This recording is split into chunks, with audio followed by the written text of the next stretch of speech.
रमजान में अलविदा जुमा की नमाज संभल से लेकर पूरे यूपी में पुलिस प्रशासन ने शांति से संपन्न करा ली। इससे पहले पुलिस प्रशासन की ओर से सड़क और छत पर नमाज नहीं पढ़ने की सख्त निर्देश भी दिए गए थे। पुलिस प्रशासन के आदेश के बाद सियासत भी हुई। एसपी और कांग्रेस के नेताओं ने सवाल भी उठाए, लेकिन कड़ी सुरक्षा व्यवस्था में पुलिस प्रशासन ने अलविदा जुम्मा की नमाज संपन्न करवा ली है। इसी को लेकर एक रिपोर्ट आपको दिखाते हैं।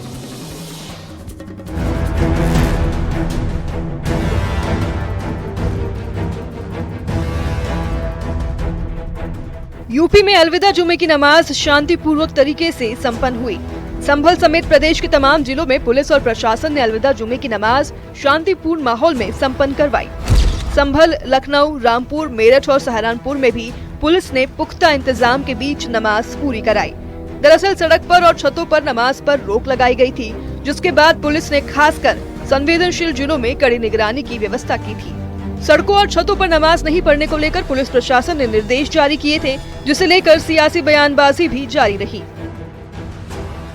10 मिनट की नमाज में इतनी बड़ी आपत्ति पूरे देश को हो रही है, सरकारों को हो रही है, तो बहुत आश्चर्य की बात नहीं है, क्योंकि लगातार 2014 के बाद से जिस कगार पे ये सरकार इस देश को लेकर आई है, सिर्फ इन्होंने नफरत की है। सुप्रीम कोर्ट का आदेश है कि सड़क पर आप कोई काम नहीं कर सकते, सड़क बाधित नहीं कर सकते, तो क्या बुरा कहा है पुलिस ने? कोई बुरा तो कहा नहीं।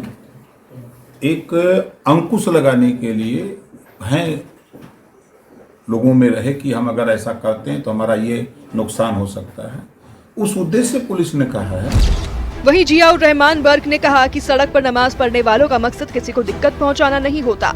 वहीं मंत्री संजय निषाद ने पलटवार कर कहा कि सरकार सिर्फ नियम कानून का पालन करवा रही है।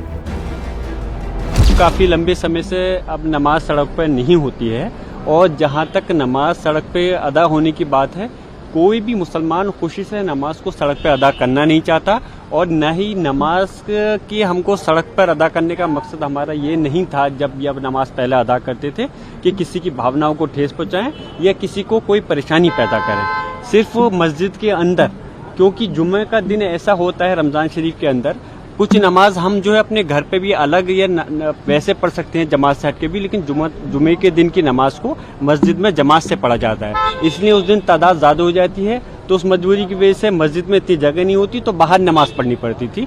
लेकिन अगर सरकार इस चीज़ की पाबंदी लगाती तो कोई वैकल्पिक जगह हमें दे के जिस जगह हम नमाज अदा कर सके सब लोग एक साथ होकर करके।